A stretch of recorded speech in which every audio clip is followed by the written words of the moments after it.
So today we're in the second part of a series called More Than Words. Have you ever had someone ask you, why are you the way that you are? You ever had someone ask you that? Like, anytime I've been asked that, it's usually not a very positive situation. You know, it's usually after I've done something that's a little nuts. But really the question is, like, on a more serious note, the question is, what's forming you, or what has formed you? Really, you are a certain way. And the question is, how did you get that way? And what currently is continuing to shape you into the way that you're going to be? All of us are being shaped to some extent or another.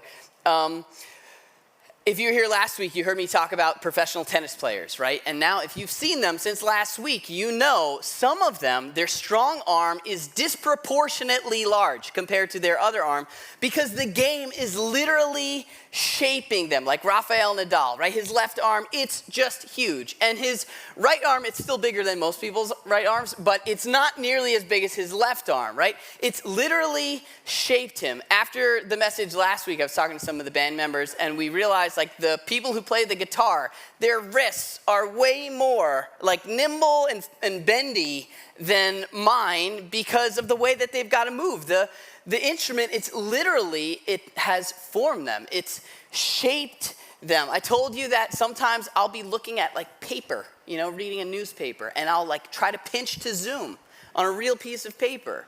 It's because the device, the mobile devices, iPads, whatever, we've gotten used to that, and it begins to form you. It begins to shape you. I was just watching an interview with Michael Jordan. Surprise.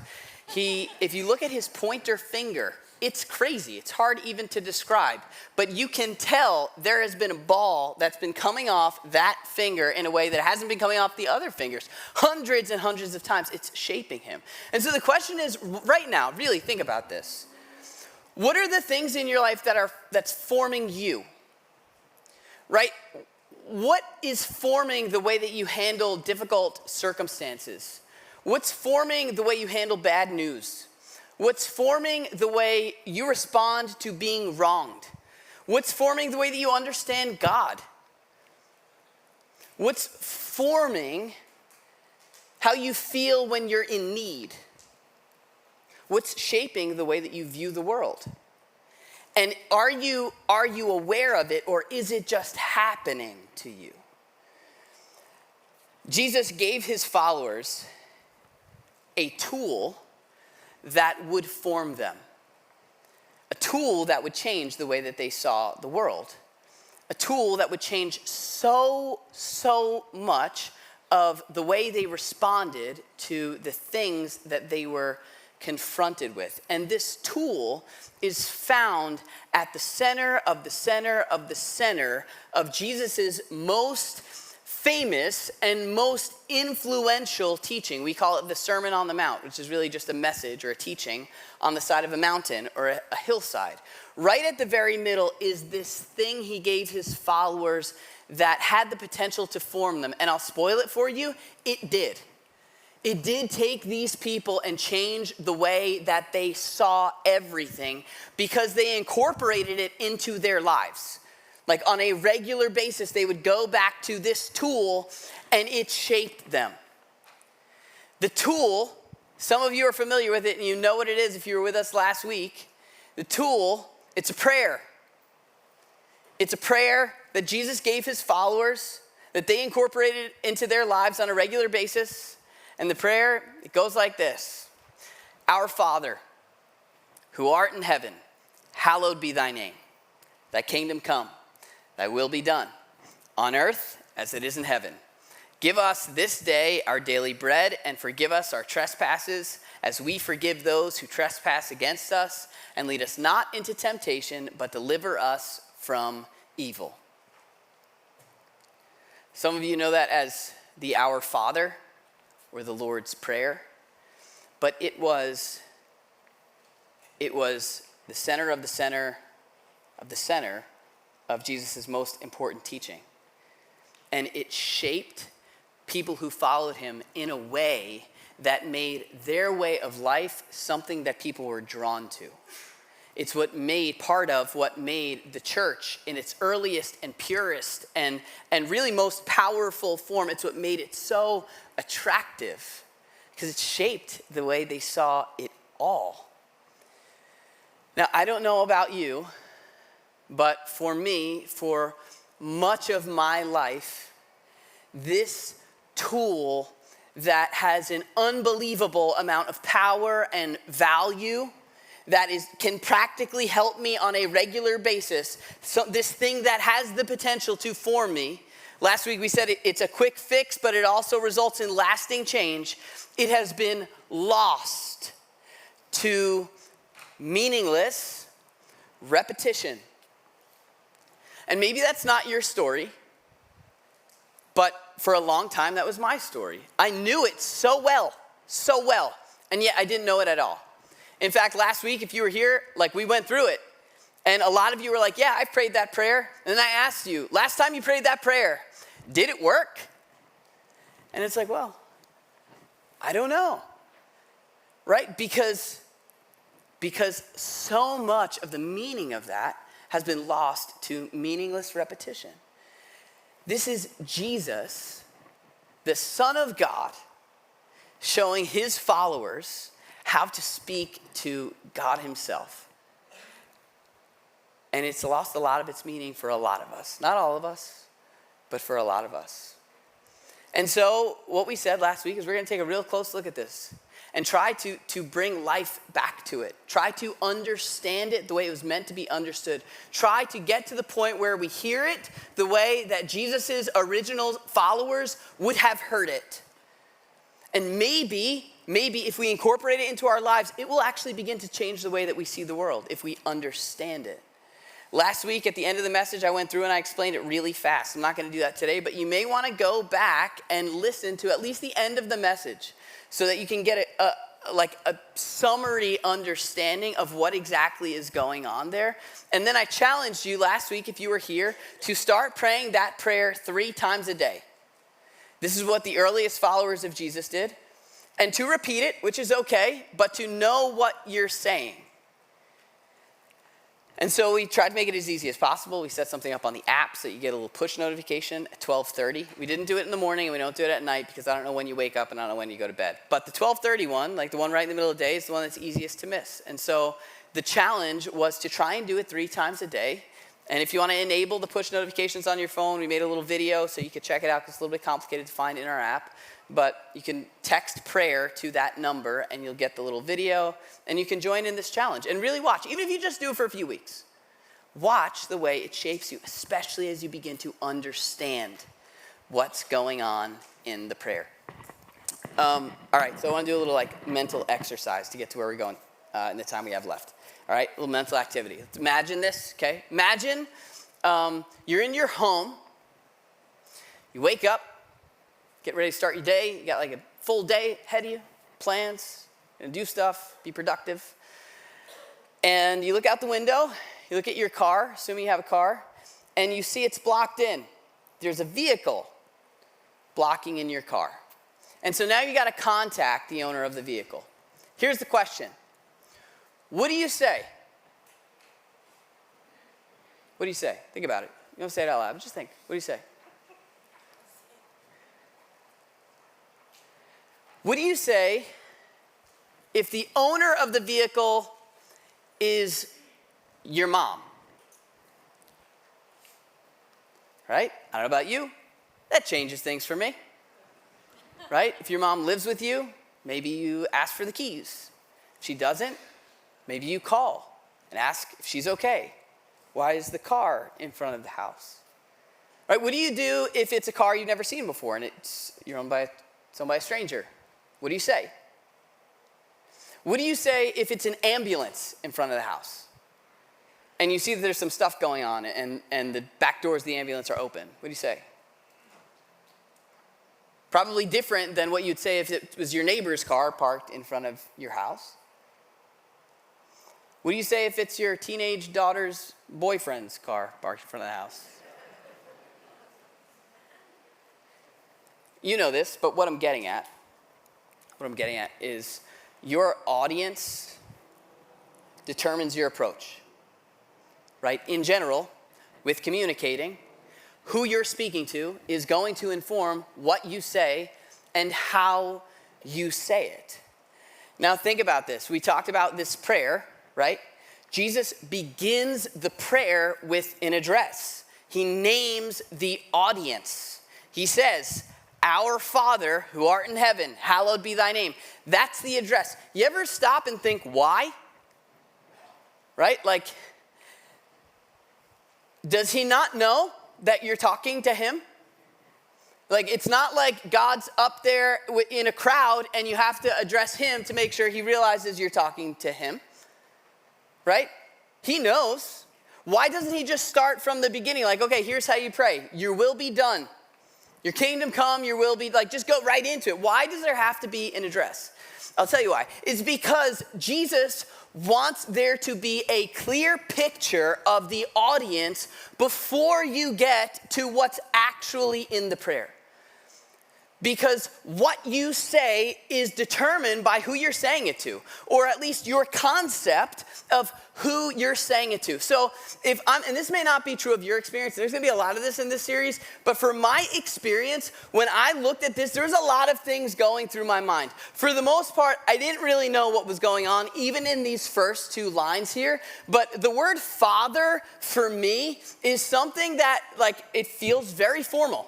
I have a dad, I have a father, but I've never once referred to him as Father. Never. Not being serious, at least. It's just not something that I use. Because for me, in just the way I grew up, that feels very formal. It feels a little distant. You know, like I think of like The Sound of Music, right? You ever see The Sound of Music with the father, you know, and the whistle? That's a little extreme of an example, right? You can call your dad Father and maybe he doesn't have a whistle. Or you think of Peter Pan, the Disney cartoon version. You know, there's the father and the kids, all the little, you know, kids with the British accents, English accents. They're like, Father, you know, it's like really formal. It's formal.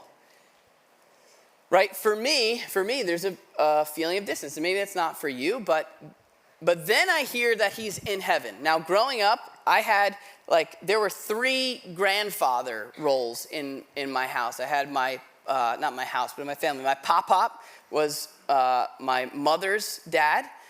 Then there was Rudy, who was my dad's stepdad, my step-grandfather. And then there was Grandpa in heaven. Now, Grandpa in heaven died when he was 39. I never met him. He was my dad's dad.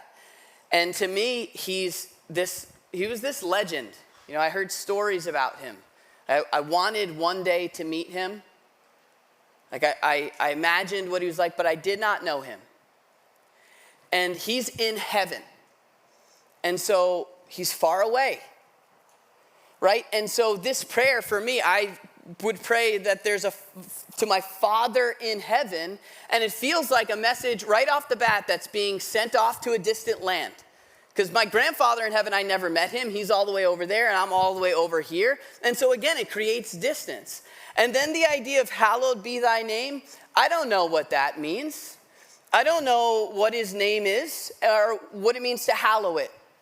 You know, and so it comes down to this feeling of just really being religious, like a religious phrase, a form of religious praise or worship, something you just say because you got to say it to God, like throw it up there before you start continuing the rest of the prayer. You think of places with high ceilings and that echo, you know, and it doesn't feel like real life. It feels like a very religious thing, not like my day-to-day, everything, whatever. And so this address for me, maybe not for you, but for me for a long time, this address felt like there was a lot of distance and disconnection.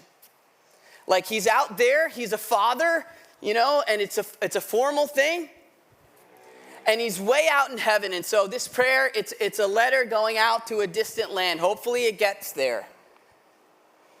It's to a religious entity, this being who's holy and hallowed, and that he's not in my day-to-day, he's not at school, he's not on the bus, he's not at my workplace or in my family, he's hallowed and compartmentalized to that world. And so if your audience determines your approach, how's the rest of the prayer going to feel? Right? Like how much intimacy do you expect to be there? How much comfort do you actually expect that prayer to bring you? How powerful do you expect it to be if it's simply a message that's being shipped off to a distant being who doesn't get you? Because he's holy and you're not, and he wants you to start the prayer by telling him, hallowed be thy name. You know, say it because you got to say it and check the box. Your audience determines your approach. I think if we were to tell Jesus that this is the feeling, right, or followers of Jesus back then when they heard him say this is how you should pray, that his words would make us feel distant and disconnected, I think it'd be jaw-dropping for most of his followers.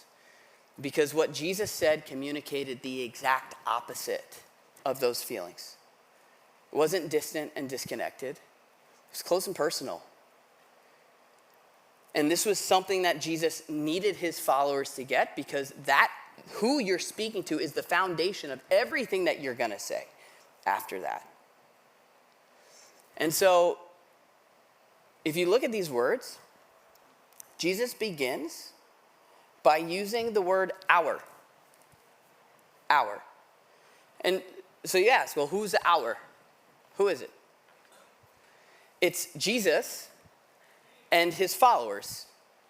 It's Jesus and us.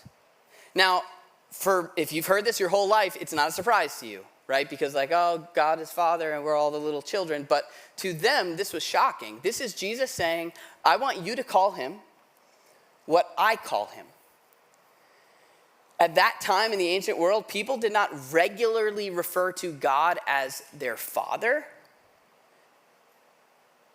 They would use metaphors of God as a father-like being, but not as Father. So Jesus is saying, I want you to call him what I call him.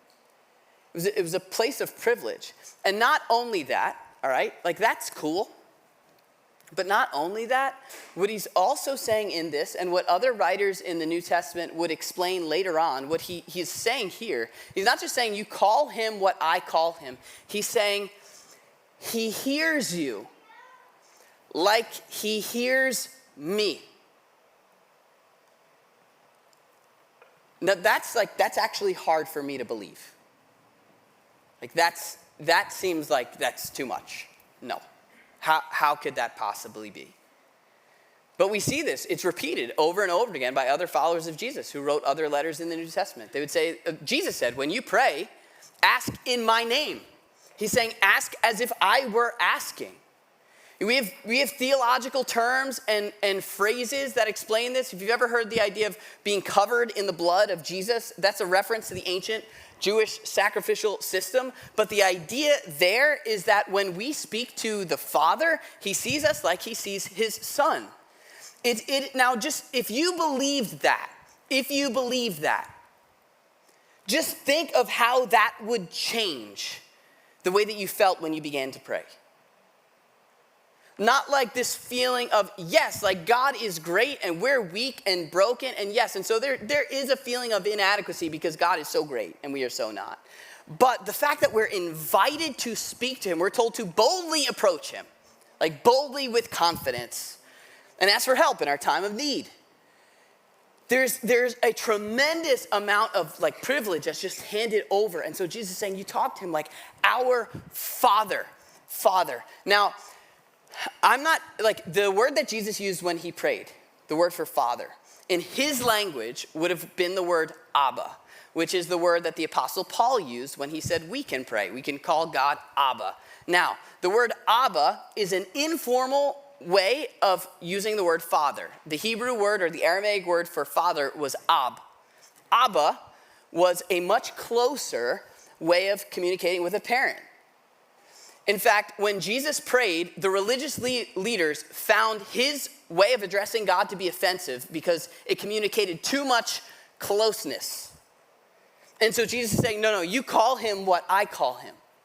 there are passages in the Bible that communicate God's power and are meant to like give us feelings of reverence. This is not one of them.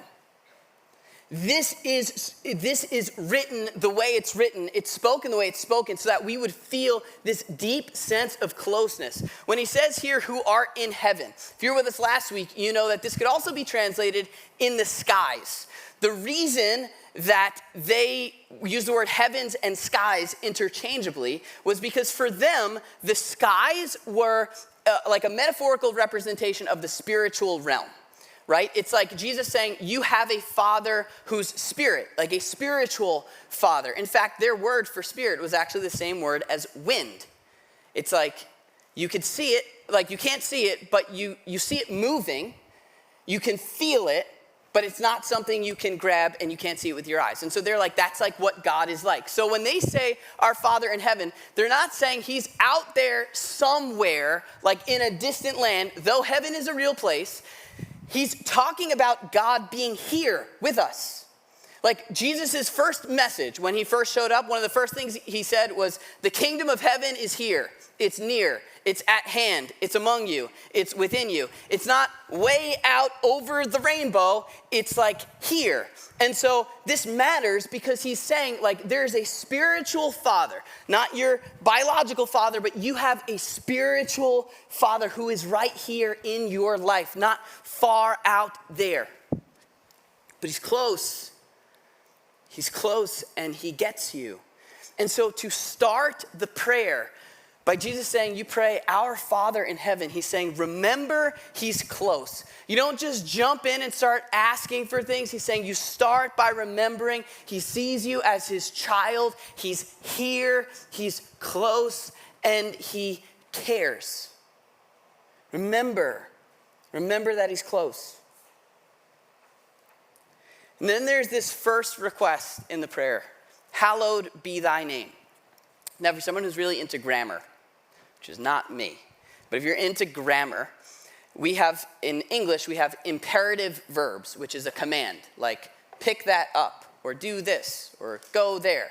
That's imperative. In our language, every time you use an imperative verb, a command, there's an implied you. So when I say pick that up, I really mean you pick that up.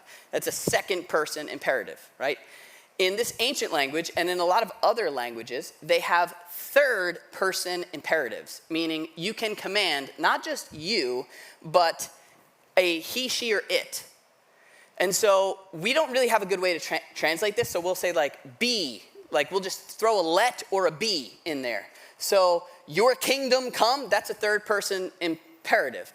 Hallowed be thy name, like he's saying, your name should be hallowed to me, to him, to her, to everybody. Hallowed be thy name. Now, hallowed, again, what that did nothing for me. Then I was told later on in life that this means holy. Like, and again, it's like, okay, it's a little more clarity, but holy is still something that's like distant and religious for me. But the word holy, it means different. It means set apart in a category all on its own. In other words, there is no one like him. He is good in every way, and none of us can touch that. Or to put it like this, like he is the complete and ultimate fulfillment of everything we're going for. Like you want to be loving, God is the complete and ultimate version of that. You want to be patient, God is the complete and ultimate version of patience. You want to be caring, you want to be understanding, you want to be kind, you want to be selfless, like God is the complete and ultimate version of that. That's what it means to be holy.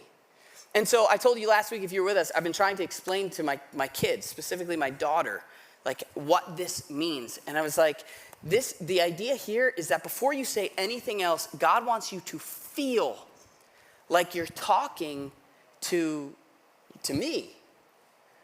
Like that you can tell him anything. And he knows you. But not just to me, because let's be real. Like sometimes I'm just not a great dad. Sometimes I'm cranky, I'm in a bad mood, sometimes I'm unapproachable, short-tempered. Like I got all the bad things, I got all of them, right? God is not like that. There's never a time you can't go and expect to be completely seen, completely understood. Like a lot of times we take the limitations we experience, the flaws we experience in other relationships with one another, and we expect God to have them too. Like, okay, at this point he's probably tired of me because I did that thing 97,000 times. But he's not. He is the ultimate and complete version of everything we're going for. He's in a category all on his own. And so he's saying, if you're gonna, like when you pray, Jesus is saying, when you pray, get a clear picture of who you're speaking with first, because the way the rest of it goes is gonna be dependent on you getting this right.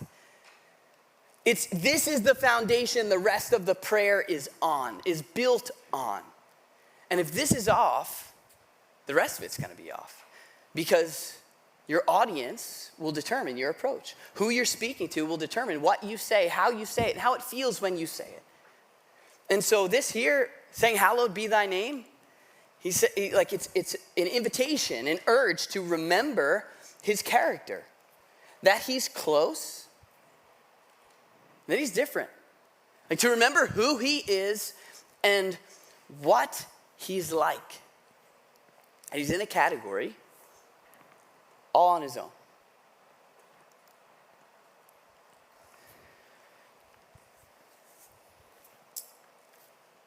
To be hallowed, to hallow someone's name, is to restore their reputation. And here what's kind of cool is Jesus kind of gives us a glimpse into his mission here.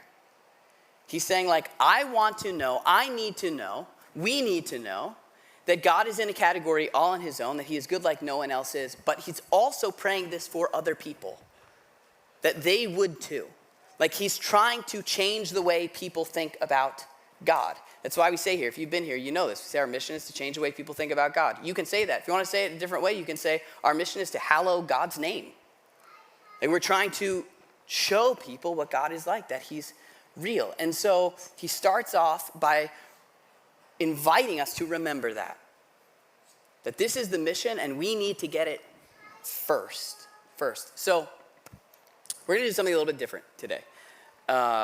We're just about out of time here, but what I would love for you to do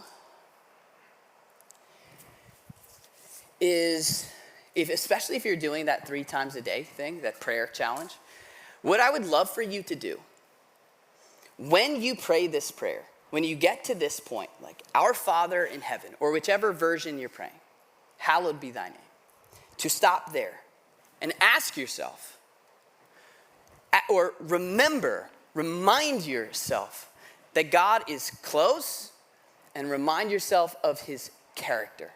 Ask yourself, am I confident that he's near, that he's here? And am I confident that he's good, that he cares, that he wants to hear from me, that he's patient, that I'm forgiving, like all those things? Am I confident of the what's on the other side of this conversation? And if you're not, I would encourage you to stop there and to try to bring yourself to the place where you are confident in his character and in his closeness, that he's close. Okay, so here's what I mean. We actually see this in the book of Psalms, which is a book of prayers or songs, right? People like David, who wrote some of the Psalms, they used real life experiences to help them feel and learn things about and from God, right? So David is praying. He's in a situation where he's in danger, and he prays and says that God is his refuge and his fortress, right? Now, to you and I, that's like a nice poetic picture. But David had been in a fortress, right? And he would have remembered what it was like to have chaos all around him and to know, because I'm in here, I'm good. And there's chaos around me, but I'm good because I have this refuge and fortress. And so in times of difficulty, he prays and says, like, God is my refuge and fortress. And he uses the experience and the emotion that he experienced at that time to help him understand what God wants him to feel, right? And we can do the same exact thing. So for me, I'll give you an example. I've actually done this, right? Like there are times where I go to pray, and if I stop and take inventory of how I feel, and how I think God sees me, if I'm being honest, like I feel like God's just not into it, just not really interested in hearing me, or displeased with me. And so I stop and think about times when I felt like someone was pleased with me. I think about my dad. My dad is great at letting me know when he's proud. I can see his face. Like there were times where I'd walk off a basketball court after having a good game and I'd see him, he'd have this like glowing smile and he'd be sitting there and he would do this. I'm like, oh, he's happy. And I felt like I'd made him proud. And like I tried to take that experience and the emotion I felt there and be like, this is how God wants me to understand his feelings toward me. Or if you struggle to feel cared for, and you bring yourself, like think of someone who cared for you. Maybe you feel like God doesn't care. Like my mom is someone who's very good at making me feel cared for. I still call her when I'm sick. I can remember being in high school, there was this whole like season where I was doing things I wasn't supposed to be doing. She would warn me, she'd tell me not to, this is bad, it's gonna lead to the wrong place, and it did. And then eventually like my whole world came crumbling down. I remember one night just being like broken, and she came into my room after I'd like completely disobeyed her, and she just sat and like held me. And I felt cared for, even though I was in a mess that I had made, that she had warned me about. And I stop in moments when I'm in a mess that I made, and I'm trying to wrap my mind around the idea that God can still care about me, and I think about my mom and how I experienced that with her. Or if I feel like God is just not interested in me, I think about my grandmother who had this way. She lived in Florida. She'd come off the plane. She just would come out of the airport like I was the most exciting person. Like she was just thrilled to see me. Her energy was crazy. She'd come running, she'd make these big, loud expressions, give me hugs and kisses and like freak out, you know? And I'd stop and remember like that's what it feels like to have someone want to see you. And so we use those real experiences to help us understand realities about God that are harder to grasp, like harder to wrap our minds around. So what we're gonna do today, we're just gonna take a minute. I've asked Tom to come up here, and he's going to play the guitar like he does for a minute. And I'll pray. I'll start to pray, and then I'll stop, and I'll give you a moment, literally a moment of quiet.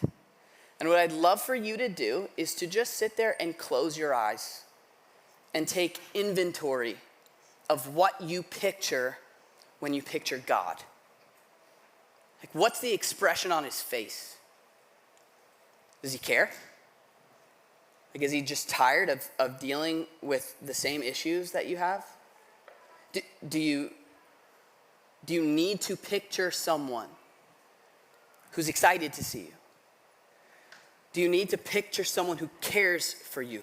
Try to think of a real experience you've actually had where you've actually felt a certain way, and use that experience to help you understand a more abstract reality about God. If you're not into this, if you're not sure what you believe about God, you can just sit quietly and breathe for a few minutes. That's healthy too. But I'll pray. Tom's going to play for about a minute, and then the band will come up here. We'll close with a song. But take inventory. Be aware of the picture that you picture when you picture God, because your audience will determine your approach.